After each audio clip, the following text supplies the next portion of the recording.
कैसे हैं आप सब। तो आज की इस वीडियो में मैं आप सभी बच्चों को इन्वायरमेंटल स्टडीज़ के एमसीक्यू क्वेश्चन आप सभी बच्चों के लिए, ये हमारा क्लास नंबर 3 है या जिसे आप लेक्चर नंबर 3 भी कह सकते हैं, जहां पे आप सभी बच्चों को इन्वायरमेंटल स्टडीज़ यानी ईवीएस के पेपर में जो सवाल पूछेंगे वो मैं आपको यहां पर कवर करने की कोशिश करूंगा। तो अगर आप सभी बच्चे इस वीडियो को पूरा देखिएगा तो आप सभी बच्चों को इन्वायरमेंटल स्टडीज़ का जो ज्ञान है वो लगातार बढ़ते चला जाएगा और आप सभी बच्चों के पेपर में देखिए जो भी सवाल ईवीएस से पूछा जाएगा वो सारा का सारा कवर हो जाएगा। तो चलिए वीडियो को शुरू करते हैं। वीडियो को पसंद आए तो वीडियो को लाइक करें, चैनल पर अगर न्यू आए तो चैनल सब्सक्राइब करें, साथ में बेल आइकन पर क्लिक करें ताकि इसी प्रकार पल पल की हर वीडियो का नोटिफिकेशन आपको हमारे चैनल के मिलता रहे। डिस्क्रिप्शन बॉक्स में टेलीग्राम, फेसबुक, ट्विटर, इंस्टा सभी का लिंक अवेलेबल है, जहाँ फॉलो करना चाहें फॉलो कर सकते हैं। किसी प्रकार अपडेट आएगा शेयर कर दिया जाएगा आपको। देखिए क्या पूछा हुआ है कि बायोस्फीयर जो होता है वो किसका बना हुआ होता है, या बायोस्फीयर बेसिकली हमारे पास कंसिस्ट किसका होता है। बायोस्फीयर देखिए इसका हिंदी लैंग्वेज मत जाइए क्योंकि हिंदी में शायद कुछ गलत वर्ड लिखे हुए हैं, तो आप इसे हिंदी मत देखिएगा, इंग्लिश देखिएगा, ठीक है। तो बायोस्फीयर कंसिस्ट ऑफ, बायोस्फीयर मतलब होता है हमारे पास जैव मंडल, जिसे हम लोग हिंदी में कहते हैं। तो जैव मंडल बेसिकली किसका बना होता है, तो जैव मंडल में हमारे पास स्थल भी होता है यानी जमीन भी होता है, हवा भी होता है, पानी भी होता है। ये तीनों चीज़ मिलकर हमारे पास क्या करता है, बायोस्फीयर का निर्माण करता है, जिसे हिंदी में हम लोग क्या कहेंगे बच्चों, जैव मंडल कहा जाता है। और लिथोस्फीयर मतलब होता है हमारे पास क्या, स्थल मंडल बोलिए, भूमंडल बोलिए, एटमॉस्फेयर वायुमंडल, हाइड्रोस्फीयर मतलब हमारे पास जलमंडल होता है बेसिकली। तो ये तीनों पार्ट हमारे पास क्या होता है, मिलके क्या करता है, एक हमारे पास बायोस्फीयर का निर्माण करता है। जैसे हम लोग, जैसे हम सभी मनुष्य या पेड़ पौधे या जो भी कैसे जानवर जो रहते हैं वो सभी के सभी हम लोग क्या रहते हैं, बायोस्फीयर रीजन रहते हैं। बायोस्फीयर मतलब जहाँ आपको हवा भी चाहिए, पानी भी चाहिए, जमीन भी चाहिए रहने के लिए, ये सभी चीज़ संयुक्त रूप से रहती है, उस जगह को हम लोग क्या बोलते हैं बच्चों, बायोस्फीयर बोला जाता है। तो बायोस्फीयर इन तीनों ही चीज़ का बना होता है, याद रखिएगा। इसलिए ऑप्शन नंबर क्या हो जाएगा बच्चों, टी नंबर इसका राइट आंसर होगा। फिर अगला बोला है component of biosphere related with soil. देखिए रिलेटेड बायोस्फीयर का ऐसा कौन सा भाग है हमारे पास जो कि किससे जुड़ा हुआ बच्चों, सॉइल से जुड़ा हुआ हमारे पास, ये बताना है। तो याद रखिएगा बायोस्फीयर का वो भाग जो मिट्टी से जुड़ा हुआ है, मिट्टी से जुड़ा हुआ हमारे पास, मृदा से जुड़ा हुआ है, तो उसे हम लोग क्या बोलते हैं बच्चों, लिथोस्फीयर, यानी जो हमारा भूमंडल है, ठीक है, उसे आप कह सकते हैं लिथोस्फीयर इंग्लिश में कहा जाता है। वो किससे जुड़ा होता है, क्योंकि मट्टी है भाई, मट्टी जमीन से जुड़ा हुआ रहेगा। तो ऑप्शन नंबर क्या हो जाएगा, ए नंबर इसका राइट आंसर होगा। फिर अगला है हमारे पास sources of energy in the biosphere. देखिए हम लोग को मालूम है कि हम लोग को जो भी एनर्जी मिलता है वो हमारे पास नेचुरल सोर्स क्या है, जो भी बच्चों हमारे पास, तो वो सनलाइट है, सूरज के प्रकाश से हमें क्या मिलता है बच्चों, ऊर्जा मिलता है। ऑप्शन नंबर क्या हो जाएगा इसका, सी नंबर इसका राइट आंसर होगा। अगला हमारे पास ग्रीन हाउस गैसेज आर। देखिए ग्रीन हाउस गैसेज आपको मालूम होगा बच्चों, एक दो प्रकार गैसेज पढ़ते हो आप लोग, एक इफेक्ट का नाम पढ़ते हो ग्रीन हाउस इफेक्ट, एक नाम पढ़ते हो आप लोग ग्लोबल वार्मिंग।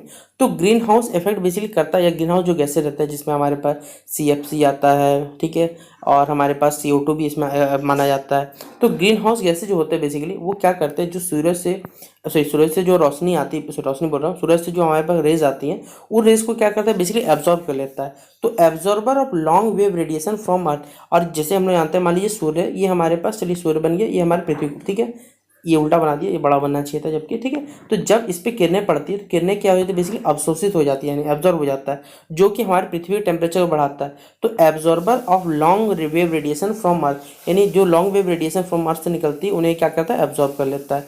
तो ऑप्शन नंबर क्या हो जाएगा, ए नंबर इसका राइट आंसर होगा। फिर हमारे पास बताना है कि जो हमारा ओजोन परत है, ठीक है, ozone layer occurs in, ozone layer जो है कहाँ पाया जाता है, आयोस्फीयर में, स्ट्रेटोस्फीयर में, थर्मोस्फीयर में या ट्रोपोस्फीयर में। देखिए हमारे पास अलग अलग पृथ्वी के हम लोग लेवल बांट चुके हैं कि यहाँ से आते स्ट्रेटोस्फीयर है, फिर आयोस्फीयर, थर्मोस्फीयर, फिर ट्रोपोस्फीयर, इस प्रकार हम लोग कुछ क्षेत्र बांटे हुए हैं।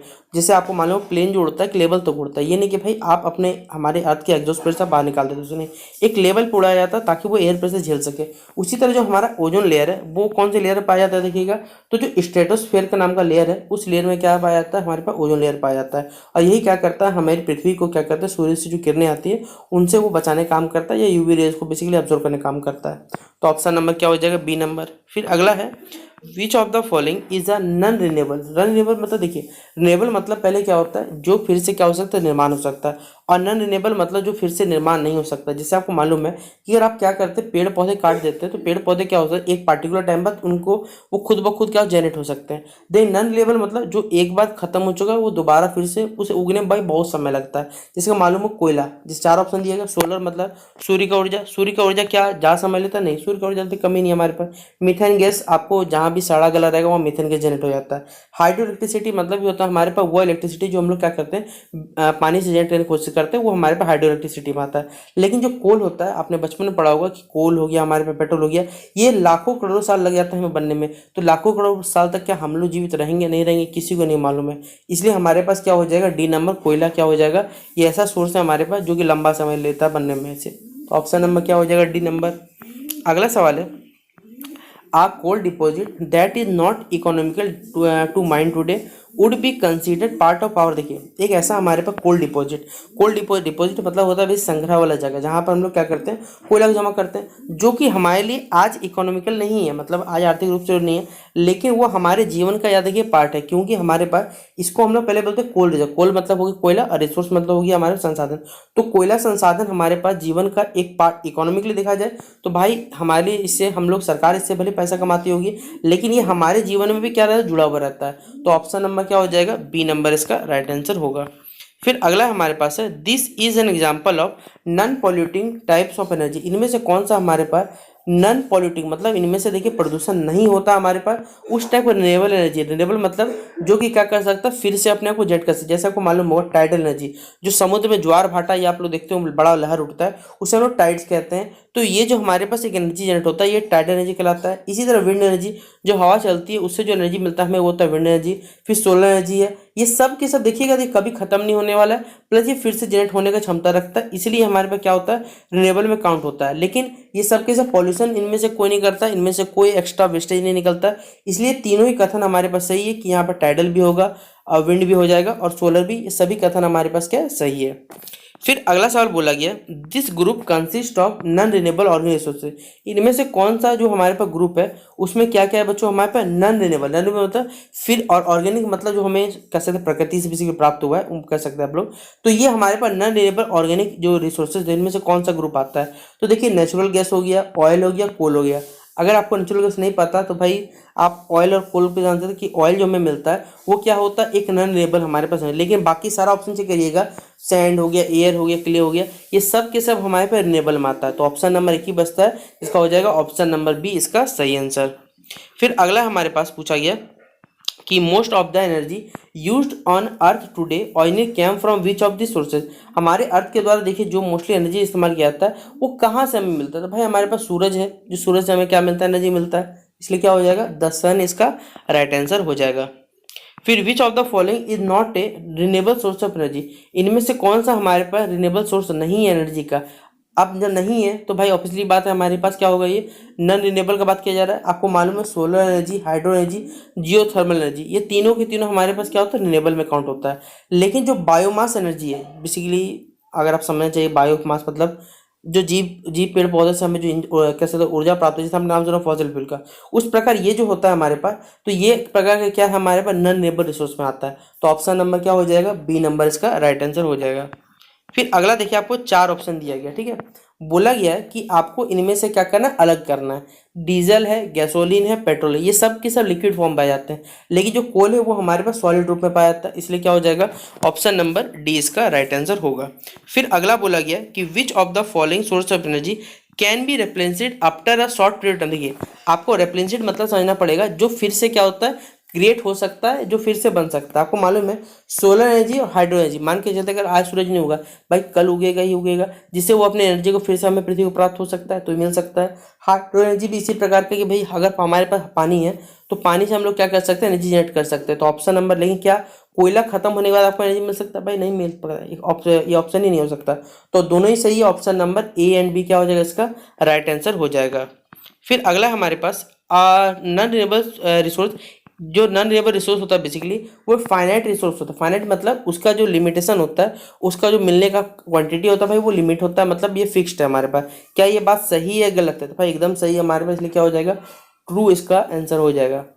फिर अगला सवाल है, the major non renewable resource usages in, देखिए हमारे भारत में सबसे ज़्यादा कौन सा ऐसा नेचुरल नॉन रिन्यूएबल रिसोर्स है हमारे पास जो सबसे ज़्यादा इस्तेमाल किया जाता है। तो भाई आपके घरों में भी इस्तेमाल होता होगा कोयला, जो कि अगर बात करें भाई जब से बहुत सारी सरकार द्वारा देखिए योजना चलाया गया, जिसके अंतर्गत आपको मालूम होगा कि उज्ज्वला योजना भी चलाया गया था। उज्ज्वला योजना के तहत भारत के देखिए जितने भी घर परिवार है उनमें गैस कनेक्शन पहुंचाने का काम किया गया था। और इस गैस से क्या होगा, हमारे पास जो इन्वायरमेंटल पोल्यूशन होगा वो कम होगा, पर्यावरण का प्रदूषण।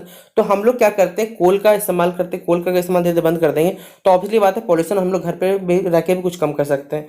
तो नॉन रिन्यूएबल रिसोर्सेज का इसमें उदाहरण कौन सा हो जाएगा बच्चों, वो हो जाएगा कोयला, कोल इसका राइट आंसर टिक करिएगा। फिर देखिए जो नेचुरल रिसोर्सेज हमारे पास, यानी जो नेचुरल गैस हमें मिलता है, क्या प्राकृतिक गैस जो होता है हमारे पास क्या एक नॉन रिन्यूएबल रिसोर्स है? भाई हमारी प्रकृति से, जैसे आपको मालूम होगा सीएनजी हो गया, ये सब के सब जो मिलता है हमारे पास प्रकृति से प्राप्त होता है। लेकिन हम लोग क्या करते हैं, ये सब के सब एक पार्टिकुलर टाइम पे खत्म होगा, और जो खत्म होगा उसी को हम लोग क्या बोलते हैं, नॉन रिन्यूएबल बोला जाता है। इसलिए क्या हो जाएगा, ऑप्शन नंबर ए क्या हो जाएगा, इसका राइट आंसर होगा। फिर अगला सवाल है कि which of the following is a disadvantage of, इनमें से कौन सा डिसएडवांटेज मतलब होता है हमारे पास कि जिससे हमें फायदा नहीं है, नुकसान हो सकता है रिन्यूएबल एनर्जी से। तो आपको मालूम होगा यहाँ पर जैसे लिखा हुआ है, हाई पोल्यूशन होता है, नहीं भाई पोल्यूशन नहीं होता।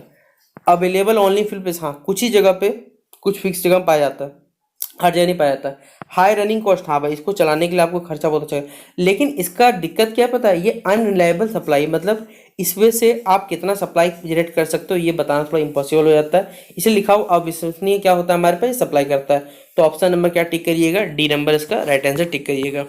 फिर अगला बोला हमारे पास a natural resource that can be replenished at the same rate in the same rate at which the consumer और यूज। देखिए एक हमारे पास क्या है नेचुरल रिसोर्स, हम लोग क्या करते हैं, कौन सा ऑप्शन है जो कि हम लोग क्या क्या यूज़ किया, यूज़ होने के साथ साथ वो जैसे यूज करते रहते हैं वो धीरे धीरे बढ़ता चला जाता है उसी रेट का, मतलब उसी कैसे टाइम पीरियड में हमारे पास। तो ये किस में होता है, आर्टिफिशियल में होता है, नेचुरल रिसोर्स में होता है, रिन्यूएबल में होता है या फिर नॉन रिन्यूएबल में होता है। तो किसका पार्ट होता है बच्चों हमारे पास, रिन्यूएबल, यानी जो पुनर्नवीकरण संसाधन हमारे पास होते हैं उसका ये पार्ट होता है। इसलिए ऑप्शन नंबर क्या हो जाएगा, सी नंबर इसका राइट आंसर होगा।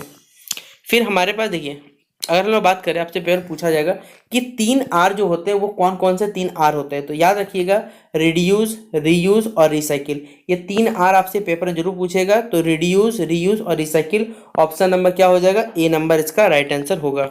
फिर विच ऑफ द फॉलोइंग जो movement was carried out for the conservation of forest and the environment, देखिए फॉरेस्ट और एनवायरमेंट को बचाने के लिए इनमें से कौन सा आंदोलन चलाया गया था, forest movement, Ganga action plan, Tehri आंदोलन या चिपको आंदोलन। आपको मालूम होगा चिपको आंदोलन सुना ही होगा अपने क्लास 9 से तो सुनते आ रहे होंगे कि पेड़ पौधों को बचाने के लिए क्या किया गया था, लोग जाके पेड़ से जाकर चिपक गए थे, जिससे अगर कोई कंपनी जो काटना चाह रहा था पेड़, ताकि भाई हमें काटा जाए लेकिन पेड़ों को बचाए, यही मूवमेंट क्या कहलाया था, चिपको मूवमेंट कहलाया था।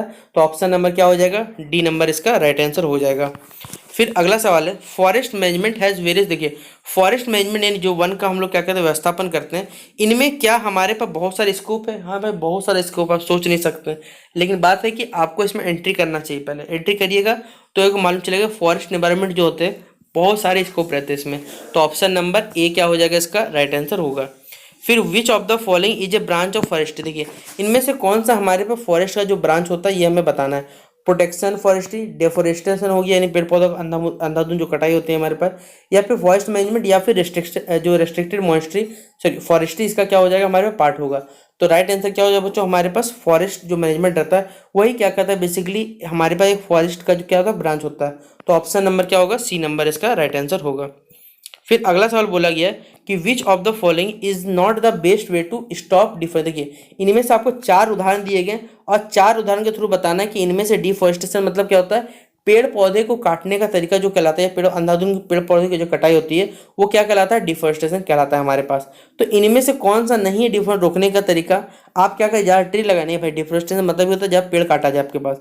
तो not couraging for recycling the use product, देखिए आप क्या कर सकते हो, जो भी प्रोडक्ट आपने यूज़ कर लिया उसका आप रिसाइकिल नहीं कर सकते, ये बताना चाहते तो भाई यही तो कथन हमारे पास क्या गलत है कि आप पेड़ पौधों को बचाना है या हमारी प्रकृति को बचाना है तो आपको क्या करना पड़े, ज़्यादा जो भी प्रोडक्ट इस्तेमाल करें उनका रिसाइकलिंग करना पड़ेगा, ताकि भविष्य में आप भी इस्तेमाल करें, आपके घर पर इस्तेमाल कर सकते हैं, सब बच सकता है। तो ऑप्शन नंबर क्या हो जाएगा, बी नंबर इसका राइट आंसर होगा। फिर अगला सवाल है हमारे पास the forest which are regarded as most, जो फॉरेस्ट हमारे पास ज़्यादा वैल्यूबल रखते हैं कि हम लोगों में क्या करेंगे, उनका कंजर्वेशन मतलब क्या संरक्षण करेंगे फॉरेस्ट और वाइल्ड लाइफ रिसोर्सेज का, ये कौन से फॉरेस्ट में होता है। 4 प्रकार के फॉरेस्ट होते हैं, reserve forest, अनक्लास्ड forest, protected forest और प्राइवेट फॉरेस्ट। तो ये किस में देखा जाता है हमारे पास, तो देखिए याद रखिएगा जो हमारे पास रिजर्व जो फॉरेस्ट है उसमें क्या लिमिटेशन में जानवर रहते हैं, सब कुछ रहता है, तो उनका क्या कर सकता है हमें इस्तेमाल, उनको जो ध्यान रखना पड़ेगा, प्लस उनके लिए हमें सारा का सारा कंडीशन अवेलेबल करना पड़ता है। तो ऑप्शन नंबर क्या हो जाएगा, सी नंबर इसका राइट आंसर होगा।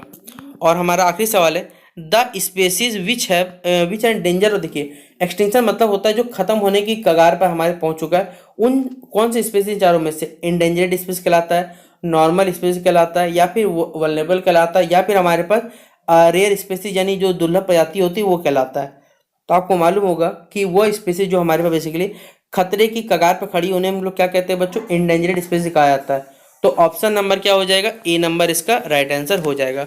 और आज की इस वीडियो में हमने आपसे ही बच्चों को यहाँ पर 25 क्वेश्चन करा दिए जो कि पेपर में आपसे बच्चों सवाल में पूछा जाएगा। तो आशा करूंगा कि वीडियो पसंद आया होगा। वीडियो पसंद आए तो लाइक और शेयर करने का भी मत करिएगा। मिलते हैं नेक्स्ट वीडियो पे, तब तक के लिए जय हिंद और जय भारत।